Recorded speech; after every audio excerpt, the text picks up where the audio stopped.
Hi, this is Sarah Mikesell with the Pig Site, and today we are here with Dr. Jon Bergstrom. He is a senior technical expert for swine at dsm-firmenich, and we're also joined over here by Dr. Sarah Hough, who is a senior technical swine veterinarian, also with DSM. So thanks for being with me, both of you. We really appreciate your time today. And I should say, we are here at World Pork Expo in Des Moines, Iowa, and we're in a very busy DSM booth, and you may be able to hear that in the background. So, we're going to start out talking a little bit with you, Jon, about vitamin D.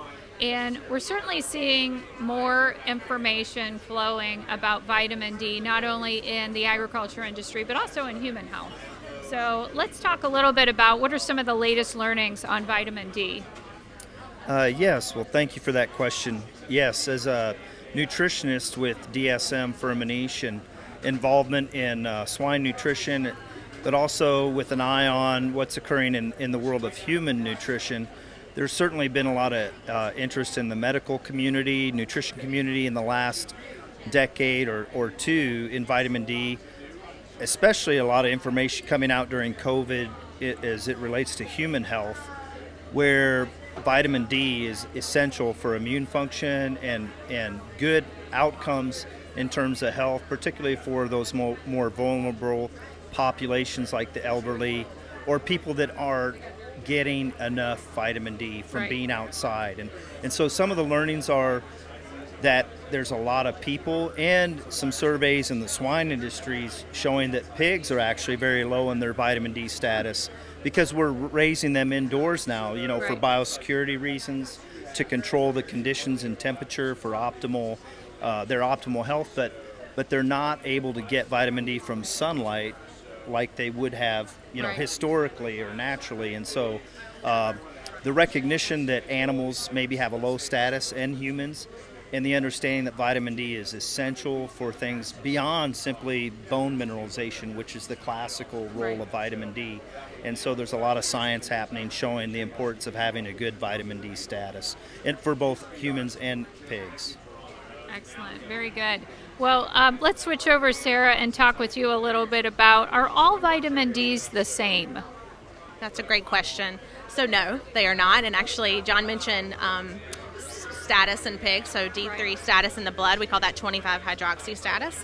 And actually, it can elevate with different types of intake of different types of vitamin D. But we have the greatest impact with 25-hydroxy D3, or high D, which is dsm-firmenich's vitamin D product. And so we do see a 2 to 3-fold increase in serum status in pigs that are fed high D versus traditional D3.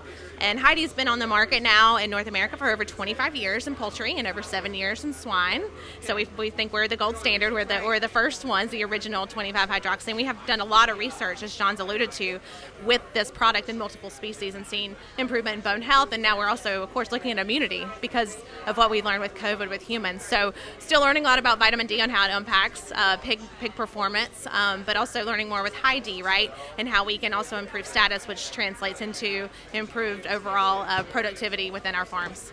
Very good. And you've done quite a bit of research on this. I think when I think of research, I think of DSM because you guys are always very research-based, right? We are, definitely. We're known for the vitamin experts. We're known in that space to do a lot of research, and we have purity and quality standards that, of course, we have to meet. But yeah, that's what we do on a daily basis in our positions here at dsm-firmenich, is do research with various universities and commercial trials to learn more about our products and how they work in the environment where our pigs are living. So yes, and we have over 100 trials, mostly in Europe, but a lot here in North America, done with our product, Heidi. Good. Excellent. Well, you mentioned the global nature, right, of this. I was going to ask that question. We're here in the United States, and obviously this is a product that's sold here in North America, but this is a global product, as you guys are a global company, right? Yes, that's true. In fact, most of the original research in swine was occurring in the EU, and of course it's been used there for many years already before we had it. We're allowed to have this product available to customers in the U.S. And much of that original research really shows the benefits, the science, as Sarah was talking about, particularly with feeding the breeding animals and the importance of maternal nutrition is something that we're also very keen on studying more as a company in DSM and the science of nutrition. In human medicine as well, maternal nutrition is critical. And we found that feeding 25-hydroxy D3 does provide a significantly better outcome than just feeding the common levels of D3 that we feed to our pigs. When we feed it to the sows, we've seen improvements in the progeny performance all the way until slaughter. And some of that more recent work has actually occurred in the U.S. as well as some other regions where you can find 25-hydroxy-D3 or high D available for swine producers to feed to their pigs to ensure a good and healthy status. Excellent, very good. And Sarah, one final question for you. I mean, we think about the industry, and it's been tough times for producers, right, for the last probably 18 months in the United States, but in other parts of the world too. Efficiency is really the name of the game, right? And this is a product that helps producers, right? I mean, really kind of helps take them to the next level. Oh, for sure. Yeah, we've definitely proven the ROI of this product over and over again, especially in your breeding animals and your gilts, right? Gilt retention it's a huge topic as of late, and our livability performance. And so we can impact that with this product and with others, of course. But that has definitely been the topic of conversation with producers in the last few months, while trying to be more efficient with what we have, right? Because it's definitely been a very tough time.